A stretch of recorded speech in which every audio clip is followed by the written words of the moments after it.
One Snowy Night, written by Nick Butterworth.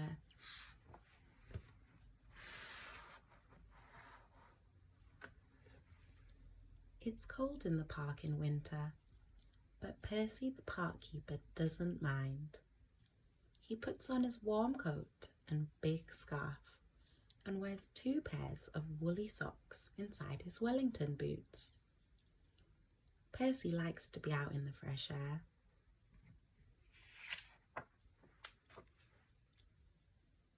In the middle of the park there is a little hut. This is where Percy lives. When it gets too cold to be outside, Percy goes into his hut where it's cosy and warm. The animals who live in the park all know Percy's hut. Every day he shares his lunch with them.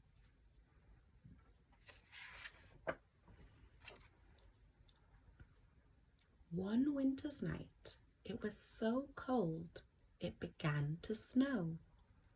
Great big snowflakes fell past the window of Percy's hut. "Brr," said Percy. "I think I'll need an extra blanket tonight." He made himself some hot cocoa and got ready for bed. Suddenly, Percy heard a tapping sound. There was somebody at the door. "Now, who can that be at this time of night?" thought Percy. He went to the door and looked out.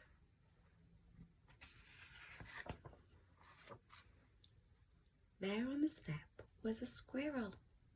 It looked very cold and miserable. "I can't get to sleep, Percy," said the squirrel. "My bed is full of snow." "Oh dear," said Percy. "Never mind. I've got plenty of room for 2.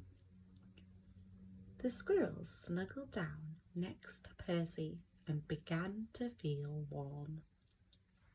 Knock, knock. It was the door again. "Now, who can that be?" thought Percy. Standing outside were 2 shivering rabbits. "It's freezing," said one rabbit. "We're frozen," said the other. "You poor things," said Percy. "Come in and warm up." The rabbits squeezed into the bed next to Percy and the squirrel. There wasn't much room. "Could you face the other way?" Percy asked the squirrel. "Your tail is tickling my nose." Knock, knock. "Oh dear," said Percy. "Now there's someone else at the door."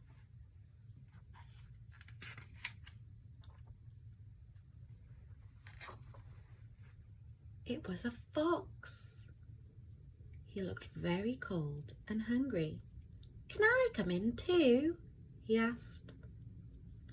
Percy scratched his head and thought for a minute. "Well, if you promise to behave." "I promise," said the fox, and he squeezed into bed next to all the other animals. Bump, oops, the squirrel fell out. "Who did that?" asked the squirrel crossly.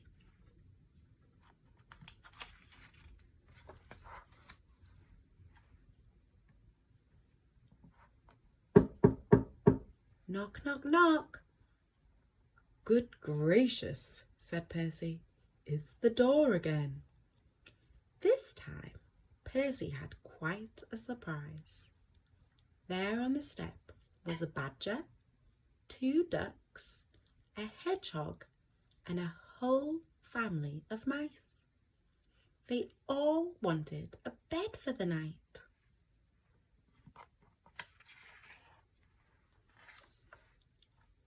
Poor old Percy and poor old Percy's bed. The animals pushed and shoved and rolled around the bed, but there was just not enough room for them all.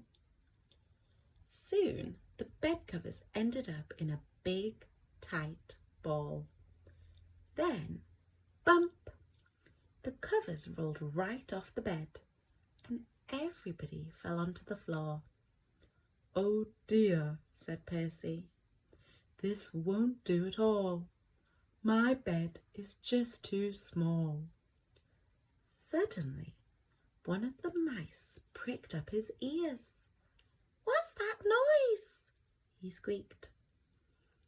Everyone listened hard. Now they could all hear it. There was a scratching and a scraping sound. It seemed to be coming from underneath them.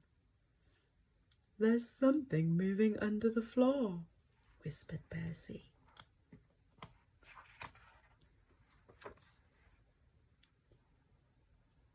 The animals looked frightened, and the mice all started to squeak at once. "Oh dear, what can it be? It might be a monster with fierce claws and sharp teeth." The noise grew louder and louder. Then one of the floorboards began to move. "Look out! It's coming up through the floor." Suddenly there was a loud creak. "Help!" cried the animals, and they all ran to hide.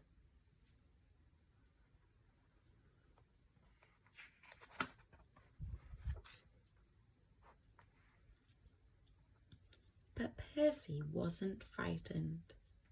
He started to chuckle. Then he laughed out loud. A small, dark head was sticking up through the floorboards. "This isn't a monster," said Percy. "It's a mole." "I'm sorry to burst in like this," said the mole. "I knocked on the door, but nobody heard me." Percy helped the mole up through the hole in the floor, sat him in his hot water bottle to get him warm, and put the floorboard back. "It's all right, everyone. You can come out now."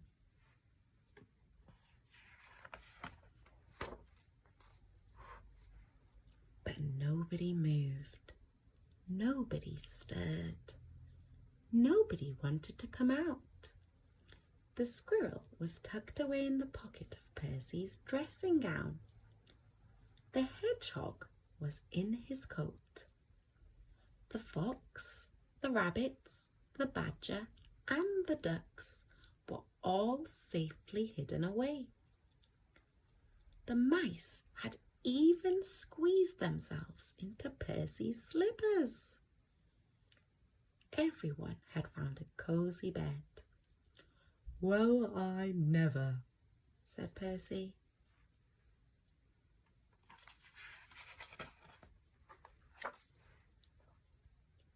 Percy yawned and snuggled down in his own bed once again. "That's better. Now I've got plenty of room," he said, "and a little spare for a mole."